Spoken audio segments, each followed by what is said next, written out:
मैं तो अपनी बेटी से मुलाकात करने के बाद खुश हूँ और मैं अपनी बिटिया को यहाँ से ले जाना चाहती हूँ और वो मेरे साथ जाने के लिए तैयार है। मैं योगीनाथ आदित्यनाथ जी का बहुत बहुत धन्यवाद करता हूँ और यहाँ के पुलिस पूरे डिपार्टमेंट का भी बहुत बहुत धन्यवाद करता हूँ।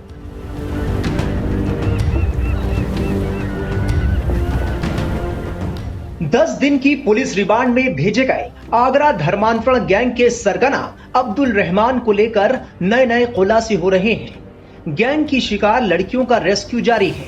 पीड़ित परिवार सामने आकर अपनी आप बीती बता रहे हैं। हरियाणा के रोहतक से आए एक पिता ने अपनी बच्ची को सही सलामत पाकर बेहद खुशी जाहिर की। 12 नवंबर से उनकी लड़की गायब थी, जिसे दिल्ली से पुलिस ने ढूंढ निकाला। सर, हमारी बिटिया 12 नवंबर को घर से अचानक ही गायब हो गई थी और मेरे को परसों रात में फ़ोन आया था सीपी साहब का यहाँ आगरा से, और वो बोल रहे थे कि हमारी आपकी बिटिया को हमने मुस्तफ़ाबाद दिल्ली से ढूंढ निकाला है और आप हमारे पास जल्दी से जल्दी इसका एफआईआर दर्ज की कॉपी ले आओ। हम तुरंत अगले दिन यहाँ मथुर इसमें आगरा में थाने में पहुंच गए उनके पास। ये वो 12 नवंबर से गायब थी हमारे घर से और 9 महीने वो घर से गायब रही है। क्या तो जानकारी मिली आपको, किस तरीके से? जानकारी यही मिली है कि वो उसके बिहेव को देख के तो हम ये सोचते थे शायद इसके माइंड में कुछ न कुछ चल रहा है। इसके माइंड में वो अकेला रहना पसंद करती थी, अकेला खाना, कभी टाइम से खाना नहीं है, कभी नहाना नहीं है, कभी कोई काम नहीं करना, बस इसमें यही चेंजिंग आ गई थी। सोशल मीडिया पे भी सोशल मीडिया पे क्या देखा करती थी, बच्चियाँ बता रहे? वो ज़्यादातर फ़ोन में ही बिजी रहती थी, लेकिन हमें ये नहीं पता वो देखती क्या रहती थी, क्योंकि फ़ोन के बारे में हमें ज़्यादा नॉलेज है नहीं। धर्म को लेकर किस तरह बातें करती थी? धर्म को लेकर को इसका पैगंबर के बारे में, और क्या नाम है इसका, इन्हीं चीज़ों के बारे में ज़्यादातर वो बोलती रहती थी कि पैगंबर वैसे थे वैसे थे वैसे थे। मैं यही समझाता रहता था, उसको कुछ नहीं है पैगंबर। बेटी से मुलाकात कब हुई आपकी? बेटी से मुलाकात मेरी कल हुई है आगरा के थाने में। बेटी ने क्या बताया? बेटी ने यही बताया था कि ये मेरे को वहाँ पे टॉर्चर करते थे ये लोग, मुस्तफाबाद में मुझे कमरे में बंद कर रखा था, एक दो लड़की और थी मेरे साथ, और फिर वहाँ दिल्ली पुलिस की रेड, ये आगरा पुलिस की रेड पड़ी और उन्होंने सबको वहाँ से ढूंढ निकाला है। अब बेटी से मुलाकात हुई है, क्या कहना चाहिए? मैं तो अपनी बेटी से मुलाकात करने के बाद खुश हूँ और मैं अपनी बिटिया को यहाँ से ले जाना चाहती हूँ और वो मेरे साथ जाने के लिए तैयार है। मैं योगीनाथ आदित्यनाथ जी का बहुत बहुत धन्यवाद करता हूँ और यहाँ के पुलिस पूरे डिपार्टमेंट का भी बहुत बहुत धन्यवाद करता हूँ। आगरा पुलिस की पूछताछ में अब्दुल रहमान ने कहा कि वो स्लीपर सेल की तरह छुपकर धर्मांतरण करवाता था। अब्दुल रहमान ने आगरा पुलिस की पूछताछ में खुलासा किया कि वो सोशल मीडिया के जरिए लोगों को अपना शिकार बनाता था। आगरा में धर्मांतरण रैकेट के सरगना अब्दुल रहमान कुरैशी की बीवी और बेटी ने कैमरे पर खुद धर्मांतरण को लेकर क्या कुछ राज उगले, सुनिए। आगरा धर्मांतरण मामले में रविवार की शाम को यूपी पुलिस दिल्ली पहुंचती है, जहां अब्दुल रहमान नाम के शख्स को उनके घर से गिरफ्तार करती है। हमारे साथ उनके परिवार मौजूद है, उनसे बात करेंगे। क्या नाम हुआ आपका? कुलसुम। आप उनकी कौन लगती है? बेटी। आप? मैं वाइफ हूँ उनकी। जो बड़ा आरोप लगा है कि धर्मांतरण का खेल इस कमरे में चल रहा था, जिस वक्त पुलिस यहां पहुंची है उस वक्त यहां पर एक युवती भी थी जिसके खिलाफ, जिसको लेकर के रोहतक में उसकी गुमशुदगी का मामला दर्ज है। क्या यहाँ पे धर्मांतरण का काम चलता था? नहीं, इल्जाम है ये, कुछ नहीं चलता था धर्मांतरण। यहाँ झूठा इल्जाम है, ये झूठा इल्जाम है, करते ही नहीं थे ये सब काम, जबरदस्ती इल्जाम लगाया जा रहा है ये। तो वो ममता थी? वो ममता थी, वो आई थी लड़के की चक्कर में, वो लड़के की चक्कर में ईमान में आई है शायद। कौन था लड़का? वो जुनैद नाम का है, हमें फंसाई और चली गई। वो यहाँ पे कलमा पढ़ाया जाता था? यहाँ नहीं पढ़ाया है हमें, तो हम तो कुछ उससे पूछते भी नहीं थे, सिर्फ वो खाना खाती थी, अपना नमाज पढ़ती थी, जाती थी, अब मोबाइल चलाते रहती थी, हमें खुद चिढ़ाती थी, पता नहीं क्यों, घर के कामों में हाथ भी नहीं बटाती थी। और भी यहाँ पे जो है सो कहा जाता है कि अब्दुल रहमान और भी कई लोगों को कलमा उन्होंने पढ़ाया है, कई लोगों को धर्मांतरण कराया। तो क्या धर्मांतरण को लेकर के आपके लिए लगता है कि ये गर्व की बात है, ये अच्छी चीज है ये? हाँ, हमारे अल्लाह का हुक्म है ये, धर्मांतरण कराए।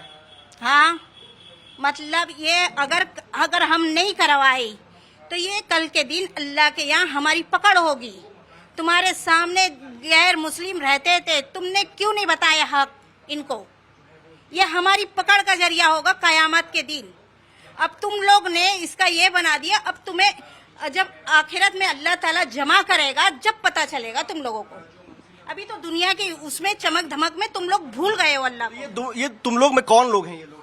हाँ, ये तुम लोग जो आप कह रही है कौन लोग हैं, किनको आप कह रहे हैं कि चमक दमक में वो खो गए हैं? दुनिया की चमक दमक में खो गए हैं, जो मुसलमानों के ऊपर इतना इल्जाम लगाया जा रहा है, मुसलमानों को बदनाम कर रहे हैं। यानी अगर वो धर्मांतरण करके मुसलमान बन जाए फिर सुरक्षित है वो, फिर उसे जन्नत नसीब होगा? जी हाँ, हाँ होगी जन्नत नसीब। और अगर वह इस्लाम नहीं कबूलता है तो अब वो उसके ऊपर है, इस्लाम नहीं कबूलता है उसे जन्नत फिर नहीं मिलेगा? हाँ, नहीं मिलेगी। अच्छा, कलीम सिद्दीकी को आप जानती हैं? जी जानते हैं, सिर्फ नाम सुने हैं, हम उनका बयान सुनते थे बस, और कुछ नहीं है। क्योंकि कहा जाता है कि कलीम सिद्दीकी की जब गिरफ्तारी हुई तो उस दौरान जो है जो अपना वो धर्मांतरण का काम करते थे, कलीम सिद्दीकी ने अपना पूरा काम जो है वो अब्दुल रहमान को सौंपा था, और उसके बाद ये धर्मांतरण के ये गलत है, झूठ इल्जाम है, ये झूठा इल्जाम है। ये हमारा कोई लेना देना नहीं, वहाँ जाना नहीं, उनके घर वालों को हम कुछ जानते नहीं, कुछ नहीं, हम कैसे काम संभाल लेंगे उनका? हम मामूली इंसान है, गरीब इंसान है। आप लोग इज्जत करते हैं कलीम सिद्दीकी की? जी इज्जत करते हैं, वो बहुत बड़े मौलाना है, हम इज्जत करते हैं, हमारे अल्लाह का हुक्म है ऐसे मौलाना को इज्जत करना। लेकिन वो तो धर्मांतरण के मामले में आजीवन सजा काट रहे हैं। काट रहे हैं, वो तो अल्लाह की तरफ से है, बस अल्लाह का हुक्म है। ये दावत का काम कर रहे हैं, जेल में भी दावत का काम कर रहे हैं वो तो। किस तरह के दावत का? लोगों को दीन की दावत दे रहे हैं, इस्लाम की अच्छाइयाँ बता रहे हैं, इस्लाम मजहब की। यह भी कहा गया कि जब पुलिस यहाँ पहुंची तो यहाँ पर कई सारे धार्मिक मजहबी किताब पाए गए जिसमें कहीं ना कहीं ब्रेन वॉश के लिए या फिर इस्लाम की तरफ बढ़ने को लेकर के था। हाँ थी किताबें, लेकिन ब्रेन वॉश करने वाली तो नहीं थी, इस्लाम के बारे में थी किताबें। पुलिस के मुताबिक धर्मांतरण गैंग का सरगना अब्दुल रहमान पहले हिंदू धर्म को फॉलो करता था। पहले उसका नाम महेंद्र पाल जादौन उर्फ पप्पू था, लेकिन 1990 में वो ईसाई बन गया। इसके कुछ साल बाद इस्लाम कबूल कर लिया। तो इज्जत उसके हाथ में है, अल्लाह के हाथ में। अल्लाह ताला ने इतनी इज्जत लिखी थी तो बस इतनी इज्जत मिली है, जितनी जिल्लत लिखी थी इतनी जिल्लत मिली हमें। पड़ोसियों का कहना है कि यहाँ पर हर तरह की लड़कियां आती थी, यहाँ पे 50-60 लोग भी एक दफा आए हैं, और यहाँ पे आए दिन लड़कियां आती रहती, नाबालिग लड़कियां भी आती। हमारे रिश्तेदार थे, और नाबालिग लड़कियां जो आती रहती थी वो कोई नहीं आता था, कोई नहीं आता था। बस एक ही बहनों की लड़की थी, खाला की बेटियां थी, वो मुंबई से आई थी, अलीगढ़ से आई थी। भाइयों की बेटी, बहनों की, हम 5-6 बहनें हैं, कलमा- 6 बहनों की 2-2 बेटियां। अच्छा, ये भी कहा जाता है कि जो कलमा पढ़ाया जाता था बाहर आवाज आती थी, तो क्या आपको लगता है कि जो भी अब्दुल रहमान पड़ोसी बताते, मेरा सवाल यह है कि अब्दुल रहमान जो काम कर रहे थे यहाँ पर, जिस तरह से वो धर्मांतरण या फिर जो कलमा की बातें जो कही जा रही, जो पुलिस ने जो कहा है, तो क्या उस बात को लेकर के आपको गर्व है जो कर रहे थे वो बिल्कुल सही कर रहे थे? जी गर्व है हमें, जो तुम्हारी ताकत है वो कर लो, जो अल्लाह की ताकत है, अल्लाह की ताकत पे हमें यकीन है, तुम्हारी ताकतों पे यकीन नहीं है। यानी आगे भी इस तरह से चलता रहेगा अगर कोई कलमा पढ़ने आता है? कहाँ चलेगा, चल रहा है, तुम लोग चलने दे रहे हो, तुम्हारे जैसे पुलिस वाले चलने दे रहे हैं। अगर पुलिस, अल्लाह ने छूट दे रखी तुम लोगों को, अल्लाह ने पुलिसों को जो है इस्लाम के खिलाफ, उन लोगों को अल्लाह ने छूट दे रखी है। बस जिस दिन अल्लाह की पकड़ आ गई तो फिर गए। अगर पुलिस वाले नहीं टोकते तो इस तरह से चलता रहता, फिर कोई दिक्कत नहीं है। हाँ कर रहे, पाकिस्तान की वो मुसलमान आई है, हिंदू के घर में रह रही है, वो क्या कर रही है? गलत अच्छा है, यानी सीमा हैदर गलत कर रही है?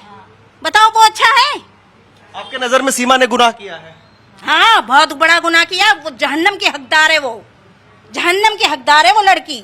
यानी आगे भी इस तरह से चीजें चलती रही, कोई अगर कलमा पढ़ाने के लिए आप लोग तैयार रहेंगे आगे भी? जी रहेंगे तैयार, अगर कोई आ गया तो तैयार रहेंगे हम, तो अल्लाह ने चाहा तो देखिए, ये अब्दुल रहमान के परिवार हैं, ये उनकी बेगम है, ये इनकी बेटी है, और इनका साफ तौर पर कहना है कि यहाँ पर कोई इस तरह का मामला नहीं चल रहा था, लेकिन हाँ जो जिस तरह से कलमा पढ़ाया गया उसको लेकर के इन्हें गर्व है, और जिन लोगों ने भी इस्लाम को कबूल किया है उन्हें सीधे जन्नत मिलेगी, इस तरह की बातें कह रहे हैं। लेकिन देखना यही होगा कि अब आगे जिस तरह से यूपी पुलिस लगातार जो है इस पूरे धर्मांतरण के नेक्सस की जड़ों को खोदने में लगी हुई, आगे किस तरह से इस पूरे मामले पर कार्रवाई होती है और अगला किसकी संलिप्तता पाई जाती है। बता दें कि आगरा पुलिस ने अब्दुल रहमान को दिल्ली के मुस्तफाबाद से गिरफ्तार किया था। कोर्ट ने पुलिस की 14 दिन की रिमांड मांग पर सुनवाई करते हुए अब्दुल रहमान को 10 दिन की पुलिस कस्टडी रिमांड में भेजा है।